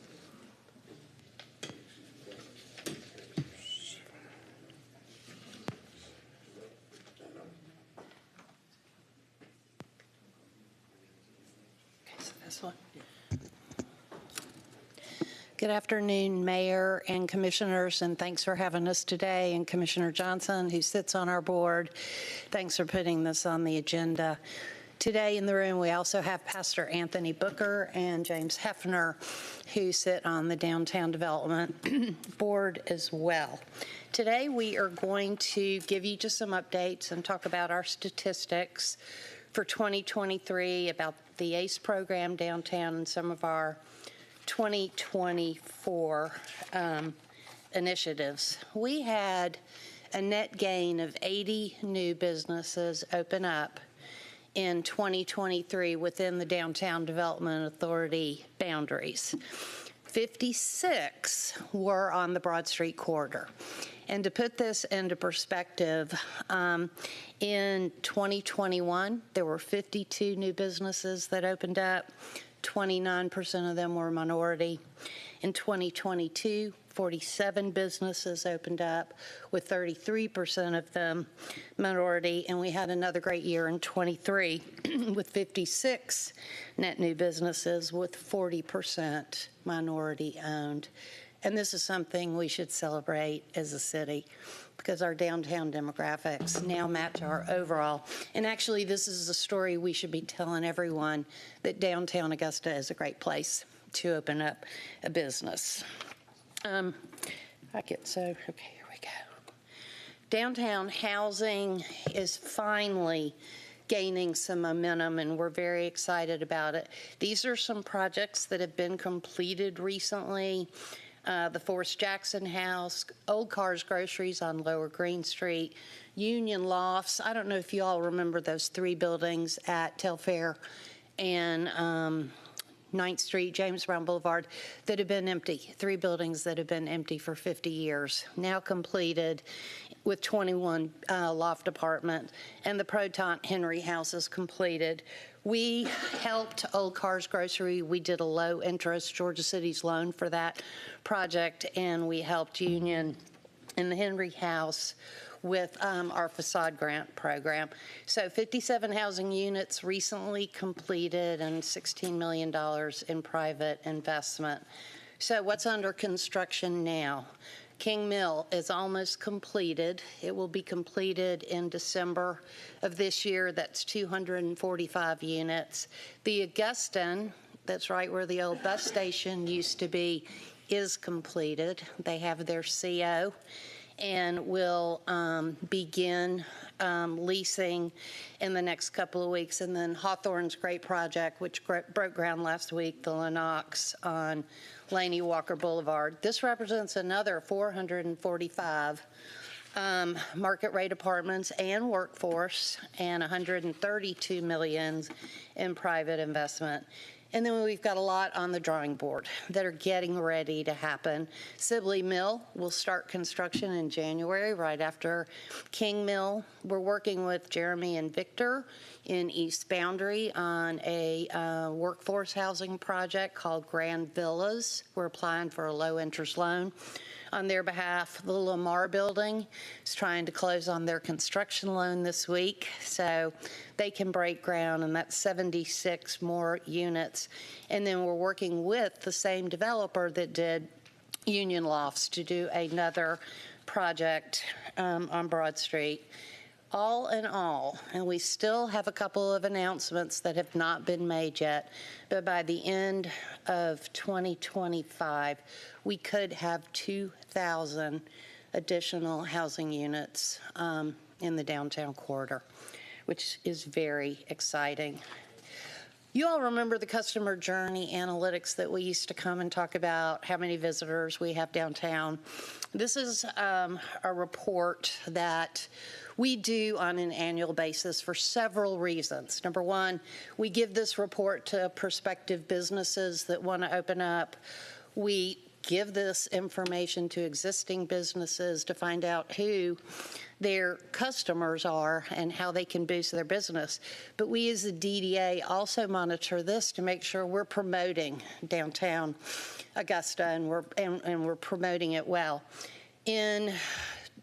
Towards the tail end of 2021, within a 6-month period, we had 775,000 visitors in the downtown corridor, and that goes from bridge to bridge and Reynolds to Green Street. And we are happy to say that our numbers are back up. Our foot traffic numbers are back up post-pandemic, and we are quite relieved. In 2022, we saw 5.1 million visitors downtown during the year. And in 2023, we saw 4.8 million visitors. We also know how long they were there, how many stops they made. We know that 70% of our visitors come from a 30-mile radius. And these are some other information. If you're wondering why the number went down, we feel like in 2022, everyone came out after the pandemic because they could. And so the numbers were large, and we feel like the number's gone down a little bit for 2023 because of inflation and cost of living, and people may not be eating out as much, but that is still a very, very strong number. Accelerate Augusta, we are so excited. As you all know, this was the result of a collaboration and appropriations grant with Senator Warnock's office and a great relationship, a 20-year lease for 600 Broad to open up Accelerate Augusta, which will be the training and resource center for our region. The plans are completed. They've gone to planning and zoning for permitting. We're starting to raise the capital money needed to run the center. It'll have 3 employees, and the job descriptions are done, and we are still shooting for December of this year to open up that center, and so it'll be fully operational. We just finished applying for another appropriations grant for $3.9 million for phase 2. We want to make sure our small businesses stay strong. Just quickly, a lot of people don't understand what Accelerate Augusta may be. If you are thinking about opening up a business and you know nothing about it, you can go through and take an 8-hour class about how to start a business. It's called a micro sprint, and then you can decide, oh, I think I want to do it or I don't. Then there is a macro sprint where you go to school and learn everything you need for 6 to 8 weeks, including finance models and that type thing. And then it will be a resource center for all the existing businesses that exist in our region. Some of the things that existing business and everyone can get is how to negotiate agreements, how to do a budget, software training, all sorts of things. And these were some of the things that we learned during the pandemic, that these are resources that businesses need. And this is how Dr. Worrell is going to program the center. Something we've also done is this is all the resources in Augusta and around the area. These are all the resources available for small businesses. And we have spent a year putting them on a map so that we can have them all. So when somebody continues to move forward, might need SCORE, might need to go to the clubhouse, might need to go to the garage, we have all these at our fingerprints, at our fingers, so that we can help small businesses. As you all are aware, we were awarded a $1.7 million grant from Governor Kemp to do the Jones Street Alley expansion, and that is about to begin when the TIA projects start on Broad Street. I mention this again because we have about wrapped up all of our SPLOST projects, and if we have any funds left over, we're going to contribute them to the city for any budget overrides on this project. The ACE program has been tremendously successful. This has been a great collaboration with the city and with Augusta tomorrow. We are almost 2 years into that agreement. We just issued their last check, and you will get the final report in July. It was a 2-year MOU to keep downtown Augusta clean. They've done an amazing job. They've worked with panhandlers. They have done special project hours. They've painted guardrails. They've just removed trash. And they have power washed our sidewalks, and it's been wonderful to work with them on this program. And you all have funded them to move forward, and they're ready to go, and they're going to do a great job. So thank you for funding that project for next year. Some of the things we're working on, you all gave us $250,000 to look at blight, chronic vacancies downtown as part of the American Relief Fund and part of our MOU with the city. And for the last year, we have been doing a lot of research about what other cities are doing for chronic vacancy. And when I say chronic vacancy, I'm not talking blight like ugly buildings. I'm talking about buildings that have been vacant for many years. And our goal is to make them vibrant and produce income. We need to get people in them. We received a grant, a gift from Georgia Power. We just received in December a grant from the Georgia Cities Foundation to work with Vincent Institute to help come up with the vision for how are we going to solve chronic vacancies. We have a great committee. There are 3 DDA members on the committee. There are downtown property owners, and there are a couple of Augusta Tomorrow members. Vincent was in town last week, and we have a plan forward. We're going to do a couple of other things and then come back to you with some ideas on how we can partner. But one of the things we're looking at is we want to sustain this.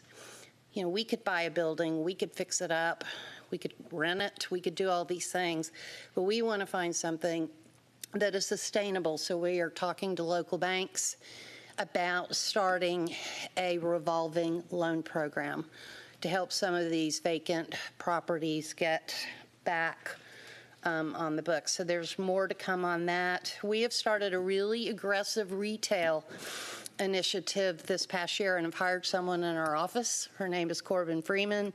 We have invested in a program called Alpha Map, which identifies businesses that are expanding and moving to other cities. We're continuing with Nexide on our downtown demographics. We're putting together a really good recruitment package. I guess what we're trying to say is we want to be more reactive in the future, proactive in the future instead of reactive, to help get some of these buildings going again with people in them. These are the last of our SPLOST projects that we have completed. Fifth Street furniture for the marina with the Freedom Bridge completed. Their furniture was looking rather old.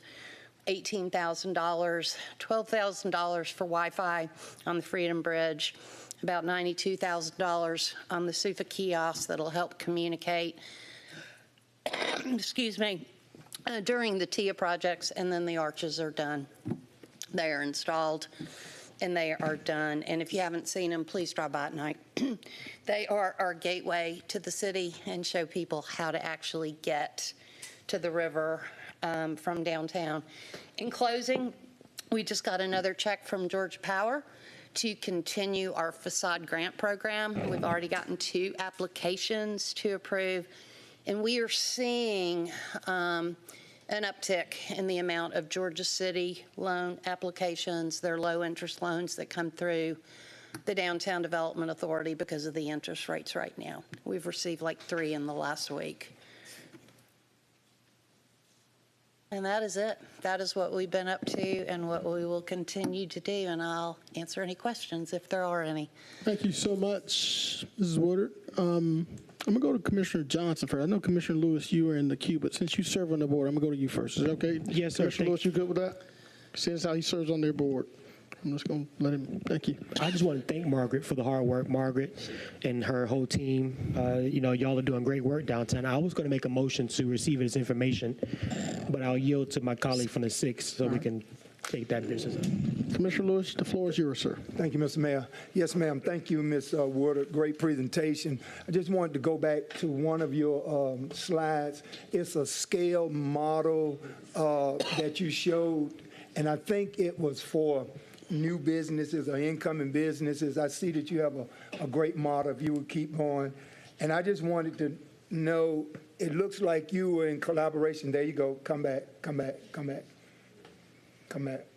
Right there. Looked like you were in collaboration with some of our surrounding communities and cities, because I see Aiken on here. Correct. On this particular. So is it safe to say that you're working in conjunction with Aiken County and other municipalities in this this current asset map that you have here, and detailing and showing new businesses where they can go to seek information and things of that nature? Is that what that is?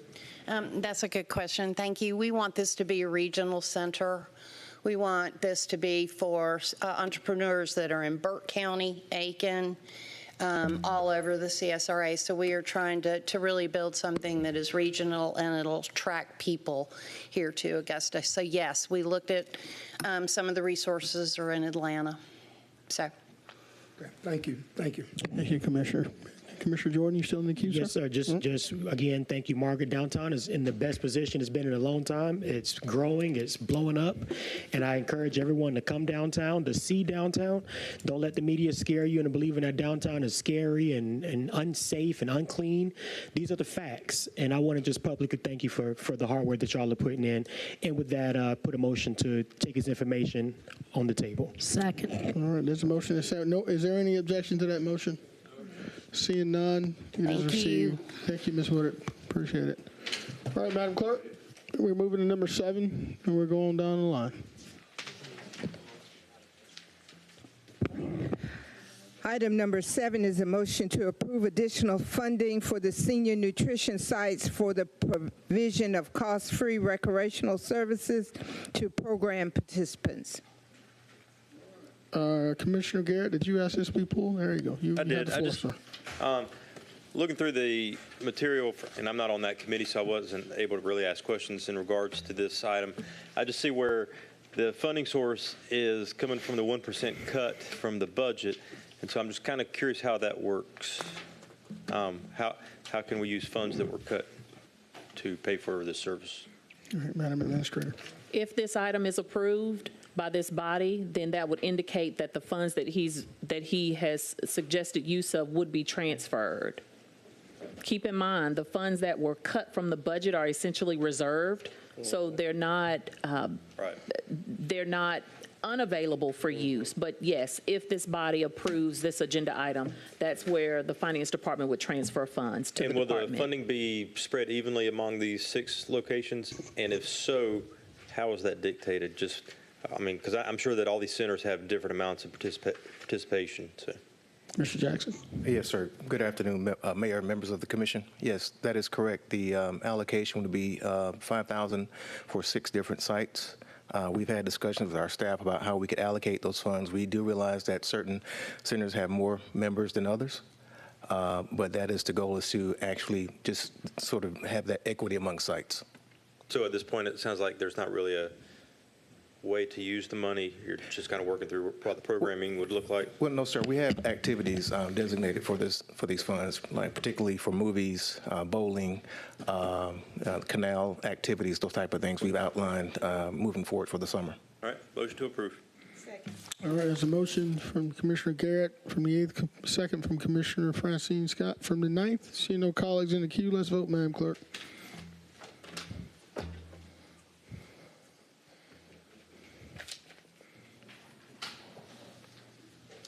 So.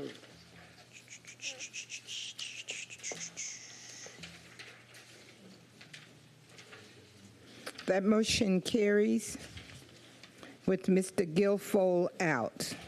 All right, thank you, Madam Clerk. I think that takes us to these public services, right? Is that 34, 35 somewhere? Yes, sir. All right, let's go with 34. Mr. Mayor. Yes, sir. I'm sorry. I didn't see you, Commissioner Williams. You had the floor, sir. Well, I just wanted to make a comment for those in the audience, those at home, and what have you. I made that motion to add monies to the nutrition program because we have quite a bit of elderly people who go to our programs. And every time I would go, they would complain about having to pay different fees for going to the movies, or pay a fee for going out to eat, or pay a fee to ride a bus, or what have you. And a lot of them who were in the programs didn't make a lot of money and didn't have a lot of money to spend. So it was just one way to kind of relieve them of some of the costs that go along with, I guess, being retired and trying to be in a program to help prolong your life. So they gave each program $5,000. Now, the thing about it, we talked about having more participants in a particular program than another one. Well, it'll be tuition free, should I say free to go to dinner, or free to go to the movies, or free to ride the bus, as long as the money lasts. And we think $5,000 will go a long way. And I think the Recreation and Parks Department said anything operational they'll pick up in-house when it comes to like a celebration or something like that. So this is just a way that we're trying to help our seniors out with the programs, the nutrition programs, the elderly programs here in the city. So with that said, we're just moving forward and trying to make sure we move our citizens forward. Thank you. Thank you, Mayor. Thank you, Commissioner from the 5th. All right, Madam Clerk. Where we headed? We're ready at 34. Item 34 is a motion to approve. I'll let Brian Kemper present that. There you go, sir. Good afternoon, Brian Kempner, Deputy Director, Planning and Development Department, Planning and Licensing Divisions. This is a alcohol license, AN 24-18. It's a new location. Mr. Katha Kapu is the applicant, is requesting retail packaged beer and wine located at 3082 Deansbridge Road for the Pick and Move. Planning and Development and Sheriff's Department has recommended approval. Are there any objectors? Any objectors? Is the applicant here, The sir? applicant here? Is the applicant here? Yes, he needs to come up. Come on up, sir. Come up. Come up, sir. I have a brief question, Mr. Mayor, point of clarity. Yes, sir, you may. Brian, why were these forwarded to the full commission with a recommendation? Were they not in attendance? The applicants were at the committee meeting. They were not. State your name and home address, okay? Good afternoon, sir. My name is Madhusudan Kotakapu, 2426 Southdale Drive, Hepzibah, 30815. Thank you, sir. Motion to approve. There's a motion and a second from Commissioner Fynum and Commissioner Mason. Madam Clerk, we're voting. Thank you.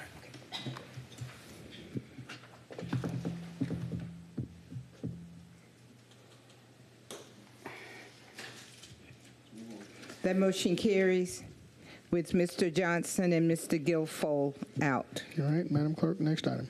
Item 35, sir. Yes, ma'am. Update from the Planning and Development Department regarding a revision of the ordinance relating to the modular trailers on the corner of Morning and Highway 25. Good afternoon. Good afternoon, Director.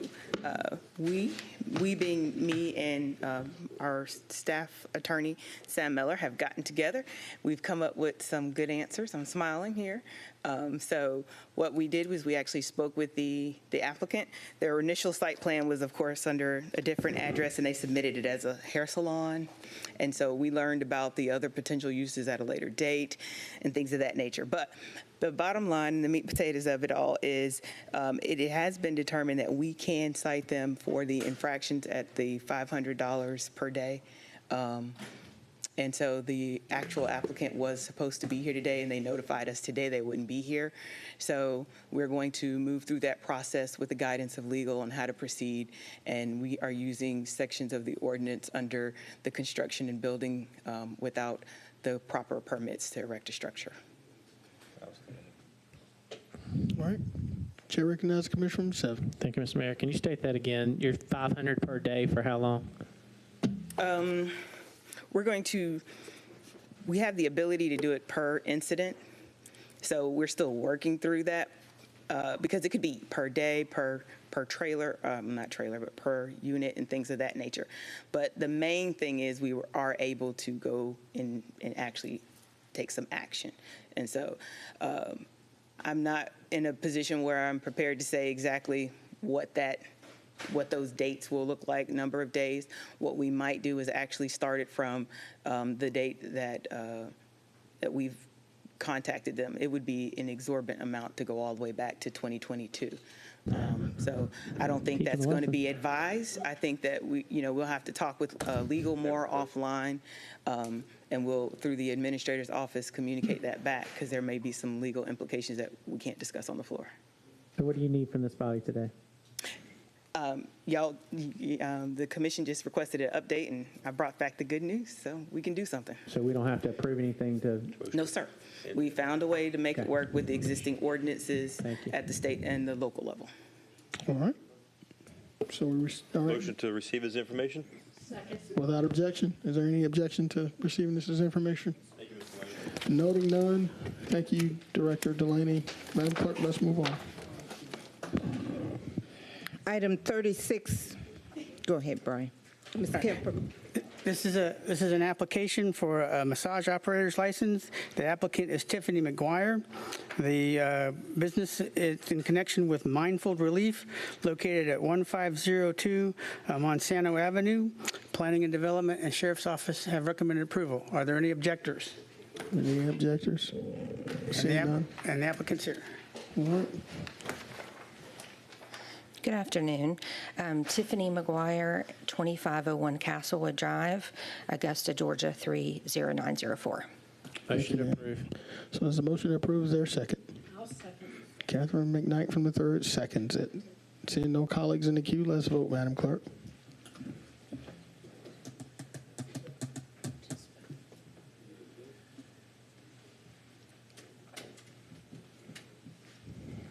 It's unanimous with Mr. Guilfoyle out. Thank you so much. Madam, thank you for being here. Thank you very much. All right. All right, Madam Clerk, let's continue with 37, Yes, receive as information the emergency request for the removal and replacement of the Charles B. Webster Detention Center main corridor roof in the amount of $120,793 by Hickson Commercial Roofing. All right, is anybody, I see no one in the queue. Can we receive this as information without objection? Anybody object to receiving this as information? Seeing none, Madam Clerk, let's continue. Receiving this information with no objection. All right, Madam Clerk, let's move on. I think that takes us to 41. 41 is to approve a change order of purchase order P460291 for the continuation of the assessment investigation of the municipal building marble panel structure in the amount of $25,000 to Johnson LaShober and Associates PC. Thank you, Madam Clerk. Commissioner Brandon Garrett, the floor is yours, sir. I have a question for the administrator. With item 40 being removed, I know this is kind of a companion item. Do we need to delete this one as well, or do we need to proceed with this one? No, sir, we would need to proceed because work is ongoing, hence the reason for the change order. Okay. Motion to approve. Second. All right, there's a motion and a second. See no colleagues in the queue, Madam Clerk, we're voting.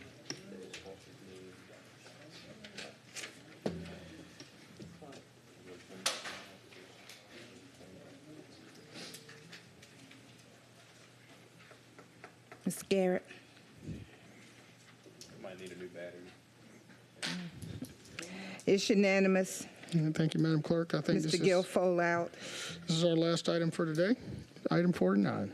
Item 49, the presentation of the December 31, 2023 preliminary financial report. All right.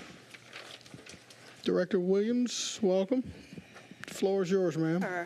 Good afternoon.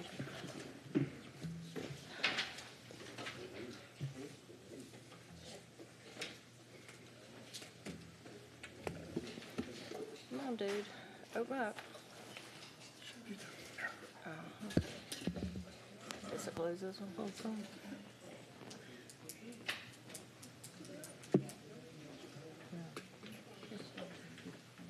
The assessment? That's not it. There. Something just happened. Is that about it? Yes. Yeah, there's some of the back. Yeah. If you need more, let me know. Should not have closed that. It.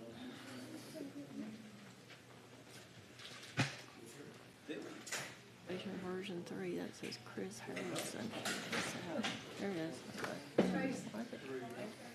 I have no idea. No. Okay, let's try to get going now that my technical issues have temporarily been resolved.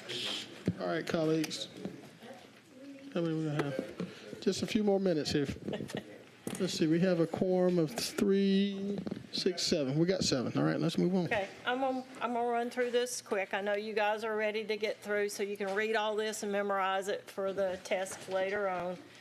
So, yes, I'm gonna run through this. So, you're being provided the packet of the financial reports, including a cover letter, a narrative concerning year-end report results for fiscal year 2023.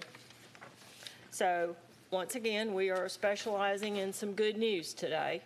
We'll go through several of the individual funds, the general fund combining law enforcement, fire, water, sewer, waste management, which is the landfill, garbage collection, airport, and the stormwater.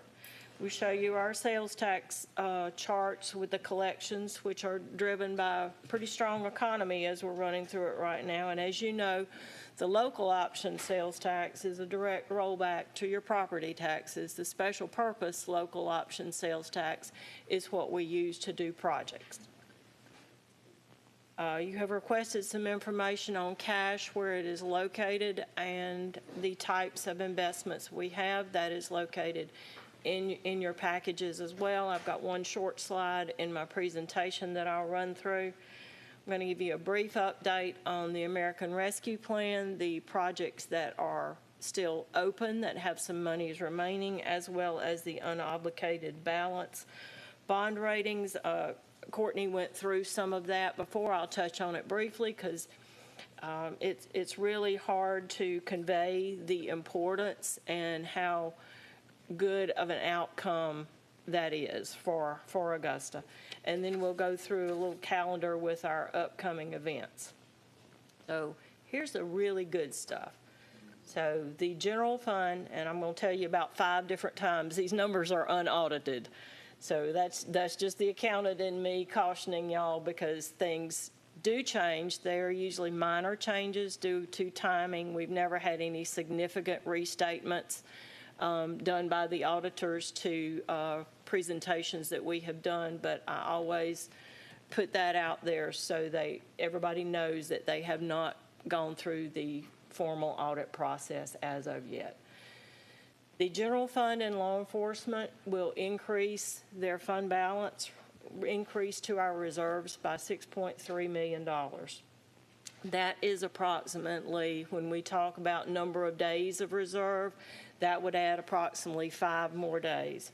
Now, you may remember that the new policy that we adopted in March of 2023 which used to be 90 days was our target. We moved our target. So our target is now 120 to 150 days. So before this action, we have approximately 111 days. You add 5, and we're getting to 116. So we're getting really close to that 120, which is essentially where we move the bar. So fire protection will increase its fund balance by approximately $1.3 million.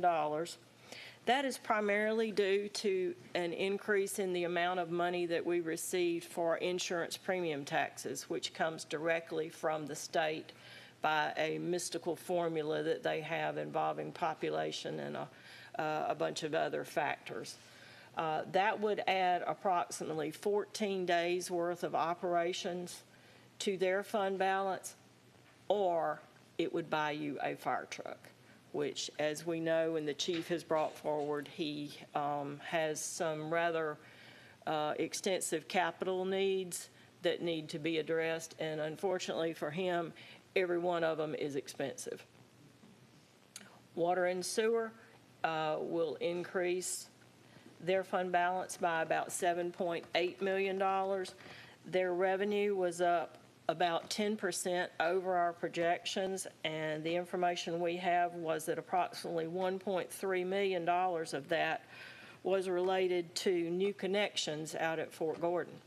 So you can see how the increase in our economy and the things that are going on around and in Augusta affect everything that we wind up looking at some way or another. This money is primarily used by water and sewer for what we call pay-as-you-go capital projects. Waste management will increase their fund balance by $3.2 million. That as well will be used for pay-as-you-go capital projects such as cell closures and other rather expensive things that occur out there at the landfill. The Augusta Regional Airport, this $15.9 million is primarily due to timing related to grant expenditures and receipts of money. So it looks bigger than it actually is in application, if that makes any sense at all. These funds come from basically the American Rescue Plan and the FTA. Stormwater utilities will finish with a modest $667,000 increase to their fund balance, but that will be carried forward because they had some commitments at year end that are, in accounting words, they're committed, but you couldn't expense them because there had not been enough work done. So they are obligations at this point. Tiny bit of, take the little bit of shine off of it. Our garbage collection fund finished with a deficit of about $151,000. Dr. Malik has talked to you about the need to visit and revisit that fee structure, which was, with the exception of a $10 increase 1-2 years ago, has not been adjusted in a number of years. I've said this a couple of times that Augusta tends to set a fee for a while, and then we don't make the tiny incremental adjustments, and all of a sudden we kind of go, oops, we've got a problem, and then we have to work through it. So we know about it. This is relatively small right now, but this needs to be done as well as streetlights. Again, this is my disclaimer. The results aren't final. The audited reports should be available and will be filed by the state by our deadline of June the 30th. We fully expect to meet that deadline. Annual sales tax collections. This is our 3-year look. The pink line on the top is our average over these number of years. As you can see, each year the line grows. It gets longer. So in 2023, our sales tax collections were approximately $2.7 million more than they were in 2022. That was about 4.8% above our budgeted projection. So, another look that shows you a month-by-month view. Obviously, you can see the really tall bar there corresponds with the month of April. In 2023, out of the 12 months, 8 of those 12 months had a collection that was higher than the corresponding month in the prior year. So that's just another indicator that the sales tax continues to grow and continues to grow in a pretty reliable rate. April of 2023 was 11% higher, which is about $550,000 higher than April of 2022. So for all the folks that came into town and spent money, we do appreciate that. 5-year view just gives you a little bit more information, more pretty colors. Cash by account type. There's some additional information in your package, but these are the types of cash accounts that Augusta has on hand. We have CDs, we have demand deposit accounts, we have money market accounts, and bond trust funds. Most of the money market account money is at a state-run investment product. They've renamed it a couple of times. I'll call it Local Government Investment Pool, but right now it goes by Georgia Fund 1. At 12/31, the interest rates for that, which is completely liquid, you can put it in there today, you can take it out there out tomorrow, they were 5.39%. That's a very, very good rate of return. That is the same rate that was at the end of April. So they are keeping those rates pretty consistent. The American Rescue Plan. These are the projects that still have funds remaining that are obligated for use through the approved plan and its latest round of adjustments.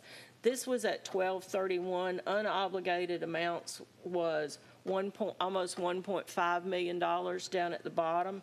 However, in January, $500,000 was obligated to Jimmy Dye's street lighting and another $350,000 to right-of-way mowing, which leaves us with a balance of $642,000, which is currently unobligated. According to the regulations of the American Rescue Plan proceeds, money should be obligated by 12/31 of this year, and they have until the end of 2026 to be actually spent. Bond ratings. Courtney went through a little bit of this earlier. These ratings were issued both by Moody's, who is at the top, and Standard & Poor's, which is the little blurb at the bottom. They came in last week. Moody's cited that we had a track record of healthy financial operations, consistent management of strong reserves, and prudent budget management along with a stable economy. S&P cited our growing economy and a stable finances supported by conservative budgeting and diverse revenue sources. So all that was very good news for Augusta, and it showed with the participation in the bond sale today and the rates that we received. Here's what comes up next. So we'll give you the first quarter financial results at the Finance Committee meeting on May the 14th. Audit results will be filed by June 30th, depending on the commission date. When the meetings fall, we'll get those results to you early in July. We've got to talk about streetlights. The administrator has put together some tentative dates for both budget work sessions, topics, et cetera, and I think she'll probably be setting some of those and putting those together for y'all in the very near future.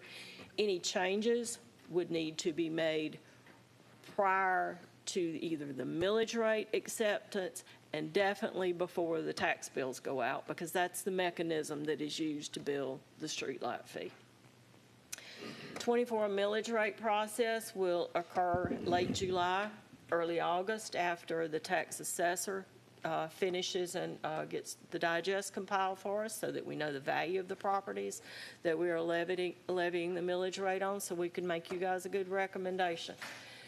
And then we will start the 2025 budget process. The calendar for you guys to approve will be brought to you at the Finance Committee meeting on May the 28th. This is an index to the report packet that you have, and I'll be happy to answer any questions, or if you have questions, I will get back to you if I can't answer them on the top of my head. Thank you, Director Williams. Commissioner Sean Franklin from the 7th. Thank you, Mr. Mayor. My question is, on slide 5, I thought the streetlight deficit was way more than that. Like, You wiped out a bunch of it earlier, and it is by funding it from ARP. I don't think y'all remember those conversations. yeah, but Yeah. if we wiped it out, you say, but I guess my question is, let's take all that off the equation. Like, how much are we short on streetlights based on revenue versus what's coming in? 2023, you finished with a deficit of $175,000. You could expect that or more in 2024, because your major expenditure driver in the streetlight program is the cost of your electricity. That is only going up. Yeah, but I mean, that's just not as big a deficit as I thought it was. Well, you put a chunk of 175,000. change in there from ARP. It is receiving a subsidy from ARP in 2023 of a little over $1 million. But that was the gap that was already there, right? No, sir, that was the current operating gap. Okay, so I mean, that, I guess, that's, I mean, you put it in here like we're just $175,000 short. Well, that's not really an accurate statement. We're really like $1 million short. Right. Yeah. You're exactly right. I just don't want Looking people at to what think that we're right is there at it. generated from operations versus what needs to be spent. And Right. we'll dive much further down into that. Gotcha. Thank you. Yes. All right, colleagues. Seeing no one else in the queue, we're going to receive this as information. Are there any objections? Thank you for your patience. Madam Clerk, seeing no objections, we're going to receive this as information. Does that conclude our business today, Madam Clerk? Yes, sir. All right, this meeting is hereby adjourned. Thank you guys for staying. Have a great day.